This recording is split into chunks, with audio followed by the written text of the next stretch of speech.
오늘 나눌 말씀은 요한복음 12장 1절에서 11절 말씀입니다. 167쪽쯤 되겠습니다. 요한복음 12장 1절에서 11절입니다.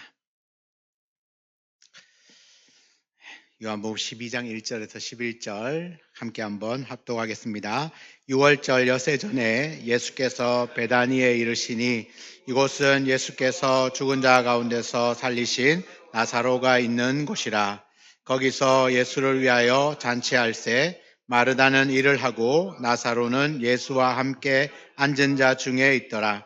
마리아는 지극히 비싼 향유 곧 순전한 나드 한 근을 가져다가 예수의 발에 붓고 자기 머리털로 그의 발을 닦으니 향유 냄새가 집에 가득하더라. 제자 중 하나로서 예수를 잡아줄 가룟 유다가 말하되 이 향유를 어찌하여 300데나리온에 팔아 가난한 자들에게 주지 아니하였느냐 하니 이렇게 말함은 가난한 자들을 생각함이 아니요 그는 도둑이라 돈꾀를 맞고 거기 넣는 것을 훔쳐가미러라. 예수께서 이르시되 그를 가만두어 나의 장례할 날을 위하여 그것을 간직하게 하라. 가난한 자들은 항상 너희와 함께 있거니와 나는 항상 있지 아니하리라 하시니라. 유대인의 큰 무리가 예수께서 여기 계신 줄을 알고 오니 이는 예수만 보기 위함이 아니오 죽은 자 가운데서 살리신 나사로도 보려 함이러라. 대제사장들이 나사로까지 죽이려고 모의하니 나사로 때문에 많은 유대인이 가서 예수를 믿음이러라. 아멘. 인사 나누겠습니다. 십자가를 기억하는 한 주간 되시기 바랍니다. 십자가를 기억하는 한 주간 되시기 바랍니다. 십자가를 기억하려면 새벽 기도를 나와야 돼요. 한 주간 특세에 참여하시기 바랍니다. 우리 오늘 엘토다 맞죠? 엘토다 찬양을 보니까 한 가지 생각나는 게 있습니다. 요즘 그 너튜브에 보시면 청춘 찬양단이라고 되게 유명한 찬양단이 있습니다. 아십니까? 한번 찾아보세요. 청춘 찬양단. 그러니까 노인들을 대상으로 찬양을 이렇게 만들어 가는데요. 제가 그 요즘 청춘 찬양단 보면서 은혜를 많이 받고 있습니다. 옛날에 아주 지나간 찬양들을 부르면서 이제 어른들의 그 향수를 좀 불러일으키는 그런 찬양단인데 요즘 굉장히 뜨고 있습니다. 우리 차권사님이 네. 우리 교회 청춘 찬양단을 지금 인도하시는 있는데 여러분도 옛날 생각 많이 나시죠? 야, 이 찬양요. 제가 진짜 그 고등학교 1학년 때 처음 교회 갔다 그랬잖아요. 그때 그 고등학생이 뭘 안다고 이 노래 부르면서 울고 참 그런 생각이 막 나네요. 진짜 고등학교 1학년, 2학년 때 그 촌의 구석에 앉아가지고 교회 구석에 앉아가지고 이 노래 부르면서 울었던 생각이 나네요. 청춘 찬양단. 네. 요즘 뜨는 거 한번 꼭 찾아보십시오. 진짜 찬양이 은혜롭더라고요. 노인들, 할머니, 할아버지들, 성도님들이 찬양을 막 따라 부르면서 눈물 흘리고 하시던데, 야, 그게 다시 또 새록새록 생각이 나네요. 우리 교회 청춘 찬양단 많이 축복해 주시고, 네. 많이 격려해 주시고, 함께 찬양하면서 은혜 받는 시간들이 되면 좋겠습니다. 자, 오늘 나눈 말씀을, 읽은 말씀을 가지고, 낭비인가 헌신인가 라는 제목으로 말씀을 함께 나누겠습니다. 여러분, 사람들은 어떤 행동을 평가할 때 기준이 있습니다. 그 기준은 대부분 효율을 따지고 결과가 어떤가를 생각합니다.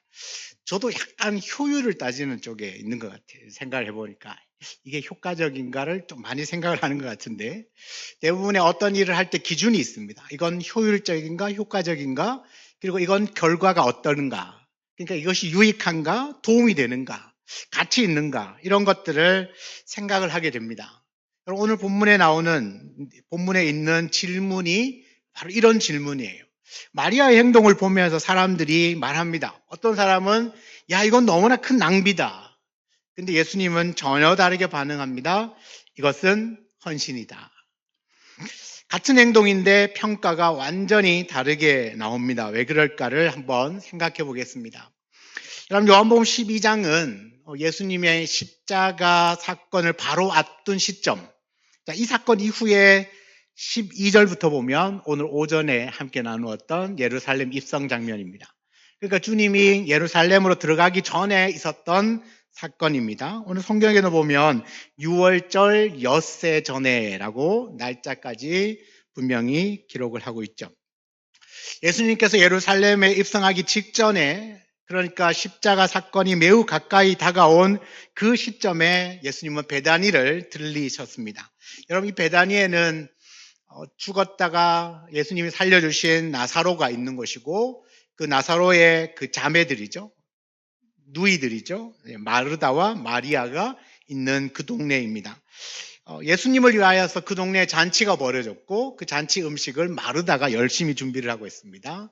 마르다는 열심히 준비를 하고 있고, 나사로는 예수님의 발치에 앉아서 말씀을 듣고 있고, 그때 마리아가 지극히 비싼 향유, 곧 순전한 나드 한 근을 가져다가 예수님의 발에다가 붓고 그의 머리털로 그 발을 닦는 장면이 연출되고 있습니다.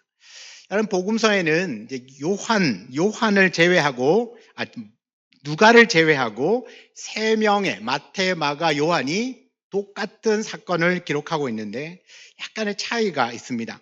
마태와 마가는 향유를 귀한 향유, 값진 향유, 곧 순전한 나드 한 옥합 이렇게 기록합니다. 그러니까 이 향유가 귀한 거라는 거죠. 값이 나가는 향유다. 그 정도로 표현을 했는데, 오늘 요한은요, 지극히 비싼 향유, 곧 순전한 나드 한 근이라고 그 양을 강조하고 있습니다. 그리고 마태와 마가는 이 향유를 예수님의 머리에 부었어요. 머리에 붓는다는 말은 예수님의 그리스도 되심을 나타내는 것이고요. 오늘 요한은 어떻게 기록합니까? 마리아가 예수님의 발에다가 붓습니다. 그건 이 마리아의 자세를 이제 강조를 하는 겁니다. 여러분, 실제로 이 향유가요, 머리에 부어졌느냐, 발에 부어졌느냐는 크게 의미가 없습니다. 왜냐하면 향유를 부을 때 머리 한 일부분만 붓는 게 아니라 온 몸에다가 이렇게 흩어 뿌리듯이 기름을 뿌리기 때문에 머리든 발이든, 그러니까 이제 보는 사람의 초점에 맞게끔 이게 보여지겠죠. 그래서 마태와 마가는 이분의 그리스도 되심을 강조하려다 보니까 머리에 붓고, 마리아의 그 순전한 그 순종과 또 그 사랑을 표현하기 위하여서 발에다가 붓고, 그리고 머리털로 발을 닦습니다. 여러분, 그 발, 유대인들에게 있어서 이 발을 씻기는 사람은요, 종입니다. 종이 발을 씻겨줘요. 그 지형 자체가 광야이고, 비도 많이 안 오기 때문에, 그냥 신발도 요즘 같은 이런 나이키나 이런 거 안 신잖아요. 그냥 이렇게 들판에서 구할 수 있는 여러 가지를 가지고 신고, 슬래퍼 같은 거 신고, 이렇게 하다 보면, 바깥에 나갔다 들어오면 항상 먼지가 묻어 있습니다. 그러면 그 먼지 묻은 발을 종이 와서 씻어줍니다. 그런데 이 종이 이제 씻어주는데, 물론 종이기 때문에 씻는 것도 있지만, 주인의 그 사랑 안에, 주인의 사랑받는 사람이라고 하는 아주 중요한 상징적인 행동이기도 합니다. 자, 예수님입니다. 예수님의 발에다 향유를 붓고, 그것도 머리털로 이렇게 씻어줍니다. 이 행동 자체 하나만으로 볼 수 있는 게 뭐냐면, 이 마리아가 지극히 주님을 사랑하는 겁니다. 지극히 주님을 사랑하는 것이 몸으로 표현되어지고 있다는 겁니다. 여러분, 우리는 이걸 기억하고 말씀을 들어야 됩니다. 자, 이 향유는요, 우리 성경에 보면 한 근이라고 되죠. 한 근. 고기 한 근이 몇 g입니까? 600g. 그냥 아시는지 물어본 겁니다. 자, 향유 한 근은 그 나라의 이제 치수로 하면 리트라라고 하는데요. 대략적으로 따지면 한 11온스 정도 됩니다. 그것도 잘 사용하지 않는 용어죠. 온스 잘 모르시잖아요. 그죠? 그람으로 환산하면 311.85g 정도 됩니다. 킬로그램으로 계산하면 0.3kg 정도. 이 향유의 무게가요, 300g이 넘는다는 겁니다. 액체로 따지면 큰 캔 한 개 정도 됩니다. 가격으로 따져보면 오늘 가룟 유다가 이거 팔면 300데나리온은 받는다 그랬어요. 300데나리온. 자, 1데나리온이 하루의 노동자의 품삯입니다. 300데나리온이면 300일을 일해서 받는 돈입니다. 300일이면 대략 1년 연봉입니다. 연봉. 우리나라로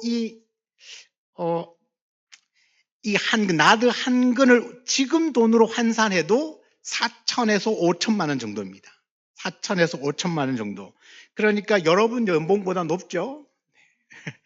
아주 값비싼 향유입니다.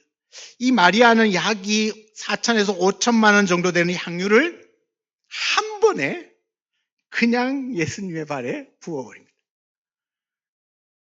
몇 초 만에 5천만 원 날아간 겁니다. 몇 초 만에. 몇 분도 안 걸리겠죠? 몇 초 만에 5천만 원이 날아갔어요. 이 값을 아는 사람이라면 마리아가 옥합을 깨뜨려서 예수의 발에 붙는 순간 심장이 멎었을 겁니다. 우와, 이 비싼 향유를 어떻게, 그죠? 이 비싼 향유를. 그래서 사람들의 반응이요, 다양하게 나타나는데, 다양하다기보다는 어쩌면 한 길로 나타나는데, 마태복음 26장 8절에 제자들이 이걸 보고 화를 냅니다. 분개합니다. 그럴만하죠? 제자들이 이걸 보고는 분개하면서, 야, XX야, 왜 이렇게 허비하느냐? 이렇게 말했을 겁니다. 그죠? 이런 XX, 이게 얼마나 값진 건데 허비하느냐? 막 소리 질렀겠죠? 자, 마가는요, 그 옆에 있던 다른 사람들이 이런 생각을 하고 있다고 기록하고 있습니다. 마가복음 14장 4절에는 어떤 사람들이 화를 내면서 서로 말합니다. 이 향유를 왜 허비하느냐? 제자들도 이 XX야. 옆에 있는 많은 사람들도 이 나쁜 XX, 니은 뭐야 이렇게 막 하는 거죠. 왜 허비하느냐, 낭비하느냐라고 막 소리를 칩니다. 요한은요, 조금 달라요. 다 똑같이 분개하고 화를 내고 있는 중에 딱 한 사람을 지목해요. 요한은요, 제자 중에 하나로서 예수를 잡아줄 가룟 유다가 말하되, 많은 막 화내고 있는 그 사람들 중에 딱 한 사람을 찍었습니다. 가룟 유다. 이 향유를, 가룟 유다가 하는 말이, 이 향유를 어찌하여 300데나리온에 팔아 가난한 자들에게 주지 아니하였느냐. 겉으로 보면 되게 합리적인 것 같습니다. 자, 얼마나 효과가 있는가. 이 향유를 예수님의 발에 붓는 것보다는, 부어서 허비하는 것보다는 이걸 팔면 300데나리온을 받을 수 있는데 그 돈 가지고 가난한 사람들을 도와주면 얼마나 더 좋지 않겠냐. 자, 효율과 효과적으로 따지면 누구의 말이 맞습니까? 대답 안 하시죠? 네. 가룟 유다가 맞죠. 요즘 우리가 따지는 대로 효율과 효과를 따지면 그게 더 훨씬 맞는 것 같아요. 그런데 성경은 그 가룟 유다의 속마음을 이렇게 이야기해요. 6절에 이렇게 말하는 이유는 가난한 자들을 생각하는 것이 아니라 그는 도둑이다는 거예요. 도둑놈이다. 돈을 더 사랑했기 때문이다. 진짜 가난한 자들을 섬겨주고 도와주려고 하는 마음이 아니라 돈이 아까운 거예요. 돈 너무 아깝다. 그 마음을 갖고 있었던 사람이 유다였다는 겁니다. 자, 여러분들이 이제 성경을 모른다 생각하시고 이 마리아의 행동은 과연 유익하고 효과적인 행동일까? 여러분도 혹시 저거 팔아가지고 국내 선교 쓰고 세계 선교사님 도와주고 우리 러브상자 300상자 하면 좋을 텐데 막 이런 생각하고 계십니까? 또 효과적인 행동이라고 여겨지지 않습니까? 여러분, 그녀는 너무 비싼 향유를 너무 쉽게 소비해버린 것 같은 생각이 들지 않습니까? 여러분, 대부분의 사람들은, 제자들도 마찬가지고 이 마리아의 행동을 허비하는 것이라고 했어요. 허비하는 것, 낭비하는 것이라고 생각했습니다. 여러분, 허비하고 낭비하는 건 아무런 의미가 없는 거예요. 그죠? 여러분, 왜 허비한다고 말합니까? 아무런 소용이 없다는 거예요. 네가 그렇게 하는 일이, 그 행동은 아무런 가치 없는 행동이다. 그렇게 이야기를 할 때 허비하느냐 그랬잖아. 야, 니 왜 돈 그렇게 낭비하냐? 니 그 돈 쓴 거 아무 가치 없다. 뭐 그런 뜻 아닙니까? 사람들은 다 그렇게 생각한다는 거죠. 마리아가 했던 그 행동은 모두 다 낭비고 허비다. 아무 의미 없는 것이다. 미친 짓이다. 왜 그렇게 했느냐? 이렇게 말하는 겁니다. 근데 마리아는 지금 예수님의 발에다가 향유를 붓고 머리털로 그 발을 씻겨주는 장면. 뭐라 그랬죠? 이 마리아가 예수님을 향한 지극히 큰 사랑을 하고 있다는 겁니다. 여러분, 마리아가 어떻게 이렇게 예수님을 사랑하게 됐을까요? 여러분이 알고 있는 이유를 한번 생각해 보세요. 왜 마리아가 이렇게 주님을 지극정성으로 사랑하게 됐을까? 그의 오라비 나사로, 죽은 나사로를 살려주었잖아요. 그러니까 이 예수라는 분이 자기의 오빠의 새 생명을 살려준 거예요. 그러니까 그 당시에 남자는 그냥 가정의 기둥이잖아요. 기둥. 그러니까 이 오빠가 있는 것과 없는 것은 큰 차이가 있는데, 여러분, 죽은 오빠 나사로를 살려서 절망을 기쁨으로 바꾸어 주신 분이 예수님이십니다. 그래서 죽은 사람을 살려주었는데 무엇인들, 그렇죠. 역시 이제 대답이 나오시는군요. 뭔들 아끼겠느냐는 거죠. 여러분, 생명과 바꿀 수 있는 게 있습니까? 없어요. 마리아에게는요, 예수님은 단순한 선생님 정도가 아닙니다. 생명을 주신 주님입니다. 그래서 마리아는 가장 귀한 것을 드려도 조금도 아깝지 않습니다. 지극히 비싼 향유를 예수님의 발에 부어드렸지만 그 값을 계산하지 않습니다. 이 값을 계산하는 순간 뚜껑 열다가 닫아야 돼요. 깰 수가 없죠. 계산하지 않습니다. 손익을 계산하지 않아요. 조금도 낭비라고 생각하지 않습니다. 왜냐하면 마리아는 예수님을 지극히 사랑했기 때문에 그렇습니다. 여러분, 이 사랑은 너무 순수했고 가식이 없습니다. 사람들을 의식하지 않습니다. 사람들이 말릴 틈도 없습니다. 그냥 정말 순수한 마음, 그냥 아무것도 계산하지 않고 그저 오라비를 살려주신 이분에게 내가 사랑을, 감사를 표현할 수 있는 최고의 방법을 그냥 사용한 겁니다. 여러분, 이 사랑을 우리가 어떻게 평가할 수 있습니까?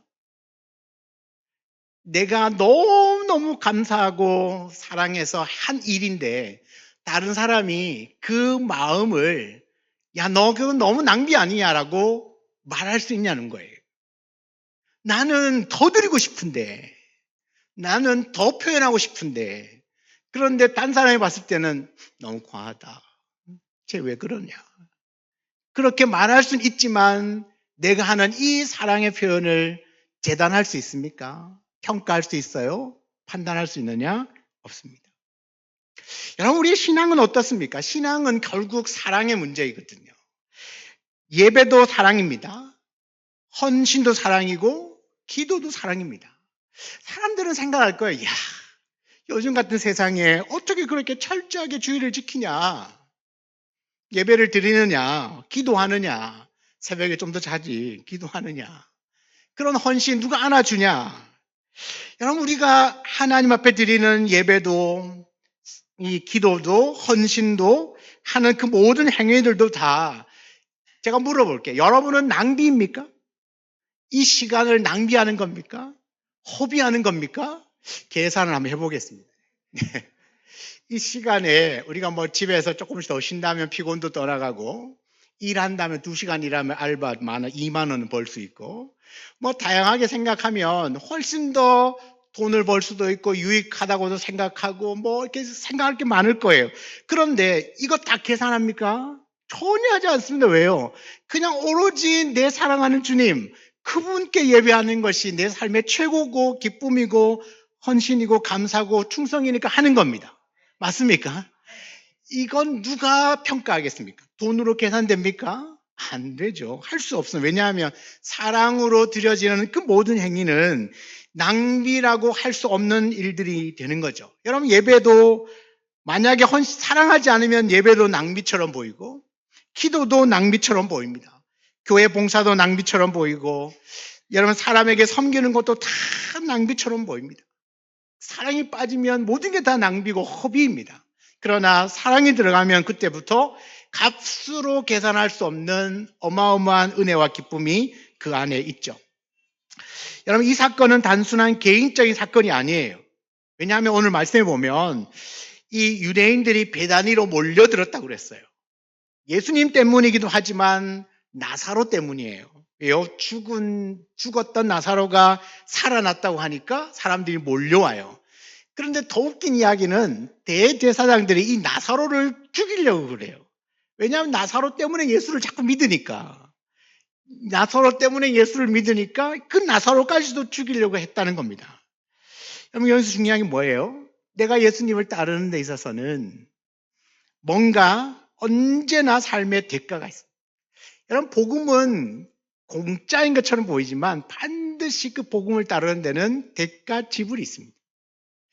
예수 그리스도께서 우리를 구원하기 위해서 대가 지불을 하셨죠. 무슨 지불을 하셨습니까? 네, 십자가에서 죽으시는, 생명을 내어놓는 대가 지불이 있었기 때문에 우리가 구원을 받습니다. 여러분, 우리가 예수를 믿고 따라가는 데 있어서 아무런 조건은 없습니다. 그런데 주님을 제대로 따르기 위해서는 반드시 대가 지불이 있습니다. 예수님이 복음서에서 산상수훈에서 특별히 말하죠. 네가 열심히 이 세상에서 살아가지만 진짜 너가 나를 따르는 자가 된다면 세상에서는 어쩌면 조금은 더 배척을 당할 수 있고 또 손해볼 수도 있고 또 그 안에서 인정을 받지 못할 수도 있습니다. 그렇지만 우리가 그 길을 가야 하는 것은 너무 분명하지 않습니까? 내가 주님을 위하여서 드려지는 시간, 물질, 에너지, 헌신, 그 어떤 것도 헛되지 않습니다. 여러분, 우리가 잘 알고 있는 그 존 칼빈의 하는 이야기가 너무 확실한데요. 이 칼빈은요, 그리스도를 위하여 드려지는 모든 것, 그리스도를 위하여 드리는 것은 결코 잃어버린 것이 아니다. 내가 그리스도를 위하여서 드린 그 시간, 그 물질, 그 에너지, 그 헌신들은 결코 잃어버린 것이 아니다라고 말했습니다. 보십시오. 마리아는 향유를 부었습니다. 향유는 다 사라졌어요. 순식간에 300데나리온의 가치 있는 향유가 사라졌습니다. 그런데 정말 그 향유 붓는 것이 가치가 없습니까? 제가 딱 한 가지만 얘기해 볼게요. 이 사건이 지금 여러분 다 알고 계시잖아요. 지금 우리가 주님을 지극히 사랑하고 헌신을 얘기하고 십자가를 이야기하고 주님을 따르는 삶이 어떤 삶인가를 이야기를 할 때 항상 먼저 떠오르는 사람이 마리아입니다. 주님도 말하죠. 내가 가는 곳이면 어디든지 너의 이야기가 전파될 것이다. 주님이 말씀하신 대로 진짜 지금도 지금 2000년, 훨씬 더 지난 지금 시점도 십자가와 헌신을 이야기를 하면 항상 마리아가 우리의 입에 오르내립니다. 여러분, 그 향유 붓는 게 가치 없습니까? 낭비입니까? 허비입니까? 전혀 그렇지 않습니다. 그것이 얼마나 큰 사랑의 행위였고 얼마나 큰 헌신이었는지를 우리는 지금도 이 마리아를 통하여서 알게 되죠. 여러분, 그 사랑은 복음서에 영원히 기록되고 있고 지금도 우리의 속에 기억되고 있고 무엇보다 우리 주님이 기억하고 계시다는 겁니다. 여러분, 마리아는 예수님께 가장 귀한 것 드렸습니다. 이에 예수님은 자기의 생명을 부었죠. 마리아의 헌신은 값비싼 향유였지만 예수님의 헌신은 십자가의 생명이었습니다. 여러분, 예수님의 헌신에 비할 바가 못 되지만 그래도 마리아가 드린 헌신을 우리가 할 수 있을 만큼의, 따라갈 수 있을 만큼의 헌신을 보여준 겁니다. 주님이 왜 십자가 지셨습니까? 그 십자가를 지신 핵심에도 사랑이 있습니다. 여러분, 주님이 우리를 사랑하지 않으면 그분은 그의 목숨을 내놓을 이유가 없죠. 사람들은 굳이 그렇게 해야 되나? 그런데 주님이 그렇게 하셔야 우리를 구원할 수 있기 때문에 우리를 사랑하는 그 마음으로 그는 목숨까지도 불사하고, 목숨을 어떻게 값으로 매겨요? 사람들은 이 목숨이, 이 죽음이 그냥 하찮게, 그냥 아무런 의미 없는 헛된 죽음이라고 말할지 모르지만, 여러분, 우리에게 그 주님의 죽으심을 헛되다고 말할 수 있는 사람은 한 사람도 없을 겁니다. 왜냐하면 그분의 죽으심 때문에 우리가 살아났기 때문에요. 근데 그분이 왜 죽으셨습니까? 성경이 말하고 있는 것은 하나님의 사랑 때문이라고 말합니다. 주님이 우리를 사랑하셨기 때문에 생명을 내어주셨고, 마리아도 주님을 지극히 사랑했기 때문에 그가 가지고 있는 가장 값진 것을 드리는 거죠. 계산하지 않습니다. 좌우를 재지 않습니다. 효율, 효과 따지지 않습니다. 그냥 그 사랑하는 마음으로 다가갔고 자기가 할 수 있는 일을 해냈다는 겁니다. 여러분, 그러므로 우리의 신앙은 분명해야 됩니다. 먼저는 사랑으로 드리는 신앙이어야 합니다. 내가 신앙생활 하는 걸 억지로 하는 것 정원하지 않습니다. 여러분, 억지로 예수 믿으면 왜 그렇게 믿죠? 억지로? 이거 하면서 행복하지도 않는데 왜 그 일을 하죠? 예수 믿으면서 행복하지 않으면 생각해 봐야 돼. 내 안에 예수가 있는지 없는지를 먼저 생각해 봐야 되고, 나는 왜 안 기쁠까? 생각해야 돼. 여러분, 주님이 내 안에 계시는데 안 기쁠 이유가 없죠. 여러분, 이 내 신앙의 중심에 주님 사랑하는 마음이 충만하시기를 축복합니다. 여러분, 그 사랑으로 예배하고, 그 사랑으로 기도하고, 그 사랑으로 전도하고, 그 사랑으로 헌신하고, 그 사랑으로 봉사하고, 그 사랑으로 섬기고, 그 사랑으로 함께하는 것이죠. 그래서 우리의 신앙생활의 모든 동력원, 나를 움직이게 만드는 그 중심에는 언제나 주님 사랑하는 마음이 있기를 원합니다. 우리 옆에 분한테 한번 인사 나누겠습니다. 주님 사랑하는 마음으로 사랑합니다. 주님 사랑하는 마음 사랑합니다. 여러분, 지금 굉장한 고백을 하신 겁니다. 뭐냐면 주님 사랑하는 마음으로 옆에 분을 사랑하면 옆 사람 조건 안 보는 겁니다. 이 사람이 나한테 뭐 커피를 한 잔 사줬니 안 사줬니를 따지지 않습니다. 그냥 그렇게 사랑으로 다가가는 게 주님 사랑하는 마음으로 사랑하는 거예요. 여러분, 고백하셨으니까 어떻게 사랑하자고요? 주님 사랑하는 마음으로 사랑합니다. 여러분, 헌신은 절대 계산하는 것이 아닙니다. 왜냐하면 그 헌신에 사랑이 들어있기 때문에 그렇죠. 또한 마지막으로는 주님을 가장 귀하게 여기는 삶이 되어야 합니다. 주님을 가장 귀하게 여겨야 그 귀하신 주님께 나의 가장 귀한 삶, 시간, 나의 삶, 나의 시간, 나의 물질, 나의 에너지, 나의 마음을 다 그분께 드릴 수 있죠. 그분을 가장 소중해야, 그죠? 연애하실 때 다 빼주고, 그죠? 다 빼줘도 아깝지 않잖아요. 그냥 그분이 제일 소중하니까. 나한테 있는 거 뭐라도 다 빼가 이렇게 주잖아요. 그죠? 다 줄 수 있는 이유가 뭡니까? 가장 귀한 분이니까. 우리 주님이, 예수님이 나에게 가장 귀한 분이라면, 그럼 정말 소중하다면 우리가 드리는 예배, 우리가 드리는 기도, 이 헌신은 달라질 수밖에 없습니다. 여러분, 예수님이 나에게, 여러분에게 얼마나 소중한 분이십니까?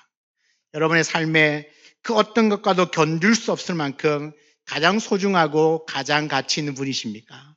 여러분의 모든 것을 빼놓고도 더 드리고 싶고 더 함께하고 싶고 더 많은 시간들을 보내고 싶은 분이 예수 그리스도가 맞습니까? 사람들은 말합니다. 이건 낭비다. 그러나 주님은 말씀하십니다. 그것은 나를 향한 사랑이다. 사람들은 우리가 드리는 예배, 기도, 뭐 이런 것들 이해할 수 없어서 야, 무슨 그렇게 시간 낭비하냐. 그렇지만 주님이 보실 때는 아니, 이건 나를 향한 지극히 큰 사랑의 행위야. 나를 향한 놀라운 헌신이야. 그렇게 말씀해 주실 겁니다. 그 말은 곧 주님이 우리를 기억하신다는 뜻이죠. 여러분, 우리의 인생이 사람에게는 낭비일지 몰라도 주님을 사랑하는 마음으로 드린 우리의 삶이 하나님께는 결코 헛되지 않는 헌신으로 기억되기를 주의 이름으로 축원합니다. 아멘. 옆에 한번 다시 한번 하겠습니다. 주님 사랑하는 마음으로 사랑합니다. 네. 찬양하겠습니다. 내게 있는 향유옥합 주께 가져와.